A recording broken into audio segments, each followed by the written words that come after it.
Today, I wanted to talk about CrimeOwl and the future of the platform and where I think we are going to focus our efforts next.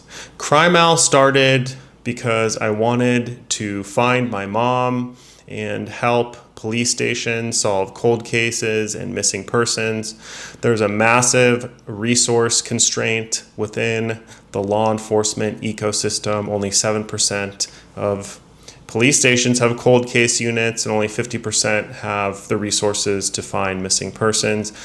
This creates a massive gap, which I think AI can solve because, crime is basically resource and information intensive. There's a lot of information to gather and, there's a lot of stuff to look at, and it takes a very unique mind to really commit to solving cold cases especially, but also missing persons. And if you don't really have a way to parse through the information in a quick and efficient manner, time is of the essence. The longer a case drags on, the less likely you're going to solve it. So I thought that AI could be a solution to this. And now we do have investigators using the platform right now. Unfortunately, we are running into walls getting this out to law enforcement. A lot of our investigators, the private ones, love the platform. We have a couple who have been using it since the early days and they swear by it. But because we're hitting walls with law enforcement, I wanted to kind of talk about the next phase of CrimeOwl. But before I jump into that, I just kind of wanted to explain my learnings about AI and law enforcement and where the friction points are. So there's a lot of red tape and lawyers and standards and processes in the criminal justice system, right? And AI is very triggering because it's very, very disruptive. And, law enforcement is notoriously a slow-moving industry because they just don't want to trip over red tape or get into legal trouble. I don't blame them. It's just kind of how it is. And the investigators I've talked to about this, I always thought they were about 2 years behind the AI adoption curve. Some people think it's 5, some people think it's 10. And there's no real sense of urgency within the law enforcement ecosystem besides a few people. And again, it's not their fault. It's just how the system is. There's no real incentives to really, push this along. And then you kind of top off, Silicon Valley shooting themselves in the foot with their narratives about AI is going to take your job. And, if you're a detective or a police officer, that's really the last thing you want to hear. But as somebody who's building an AI and really spends all day, every day thinking about AI, how to build businesses in AI, talking to other builders, I can assure you it's really not going to take your job. It's actually resulting in creating more jobs in the software industry, which, arguably should be the industry that AI should disrupt and take jobs from, knowledge work and everything like that. But AI in its early stage still makes a lot of mistakes, which can be very scary for law enforcement in the criminal justice system. It raises a lot of questions and everything. And the best analogy I can compare it to is like the early days of the internet when websites, were one of the killer features of the internet. You could all of a sudden take your brick and mortar store and basically put it online, an iteration of it. And that was like a breakthrough, right? But if you were around for the early days of the internet, you remember how hard it was to build and design a website and how big of a team it took. I mean, you couldn't even do any sort of commerce on a website in the early days because, the payment rails weren't there yet to transfer money. And again, there was a lot of red tape about transferring money, who's using the money, privacy and stuff like that. It took many years. I would say about a decade almost before really commerce became like realistic and common. There was a lack of trust among people who, business owners who didn't want to basically conduct business online. They thought they were going to get scammed. Same thing happened with dating apps. In the early days of the dating apps, everybody thought it was, creepy people trying to commit crimes on dating apps, so they didn't want to use it. They thought if you were using a dating app, you were a loser. It took, half a decade before all that stigma went away. And the reason I'm telling you that is because we're dealing with the same thing with AI across multiple industries.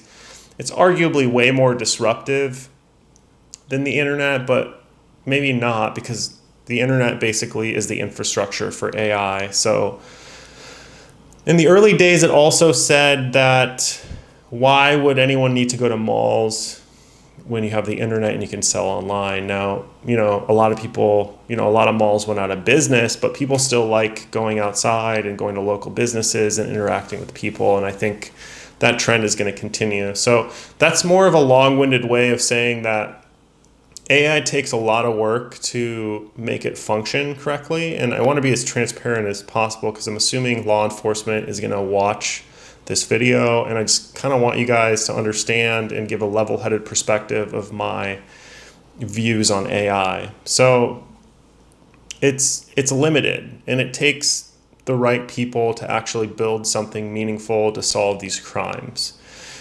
And it's not as simple as just deploying AI in a police station or creating a simple app and then all of a sudden everybody's going to use it and all these crimes are going to be solved.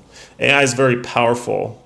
You have to mold it a certain way, and just like the early websites, you're going to need a team to manage it. All these police stations have different edge cases and different workflows and different laws and different ways about going and solving these crimes, which is why I think that a be-all, end-all tool to solve cold cases and missing persons is probably not the best route to go. I think a core, basically, a foundation that is custom with advanced security features that you can deploy across different individual police stations is probably the route to go. And the reason for this is because, the detectives and the police stations can control access to the files. They have advanced security, and you have this front end like CrimeOwl that basically can extract and parse the information and, help you solve these crimes. And different police stations have different cold cases and different kind of cases. I mean, the patterns are similar, and how you solve them are potentially similar as well. So that's where I think CrimeOwl is going, is basically building custom software for individual police stations. Now, that's probably not scalable, at least to start, right? However, I think it's a necessary thing. When I started CrimeOwl, I saw this as necessary. I saw the criminal justice system as basically very messy, and someone needed to roll their sleeves up and try to clean it up. I don't know if it's going to be me. I don't know if it's going to be somebody else, but you have to clean your room, right? There's a lot of process stuff that we can fix at the local police station level to solve these cold cases. And in the upcoming weeks, I'm going to be meeting with several police stations, thankfully through, a really passionate partner that I met through a podcast who really spends a lot of time trying to solve these cold cases and puts a lot of time and effort and work. And as I've been digging into how to solve cold cases with AI, I'm more convinced than ever that AI can actually be a viable solution to solve cold cases. More than anything else, because there's just so much information and there's so many correlations and there's so many different factors that when you look at a cold case file or the files and everything, there are certain things called solvability factors that will tell you whether these cold cases have a chance to be solved. I've also learned that probably at a 90% clip that the person who committed the crime is actually in the files, okay?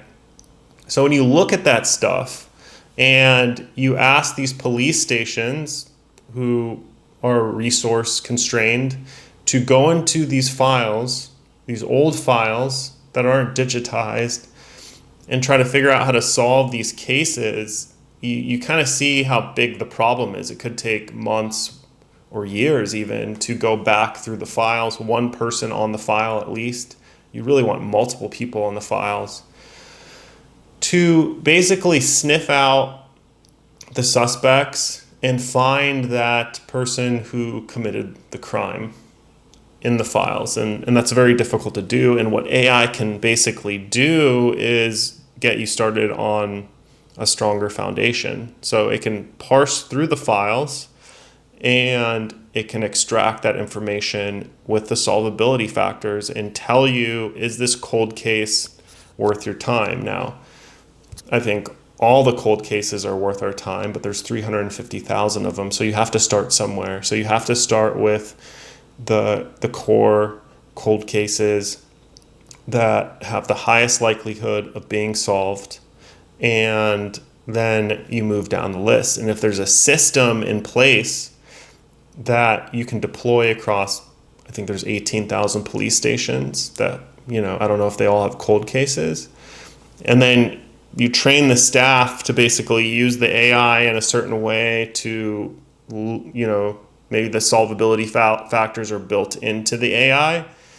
Then you have a process of which you can start solving these cold cases. So the future of CrimeOwl is basically, I think, custom software for local police stations, and which, isn't scalable from a Silicon Valley perspective. It's probably not a $1 billion industry, which, the VCs aren't interested in, but I'm not really interested in raising VC money. I'm not interested in being cool or, getting clout or anything.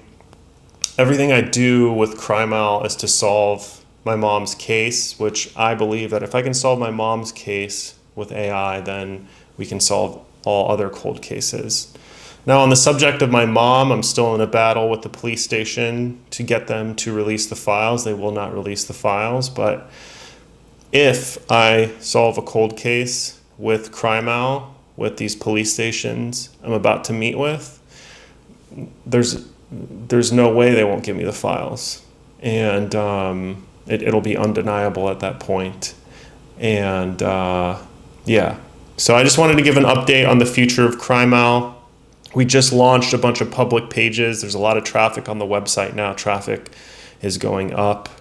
We are outranking websites like NamUs and some other government websites with better information, to help solve some of these cases. And you can use the CrimeOwl platform to basically start solving them and compiling information yourself. So I just wanted to thank you for your time and have a good day.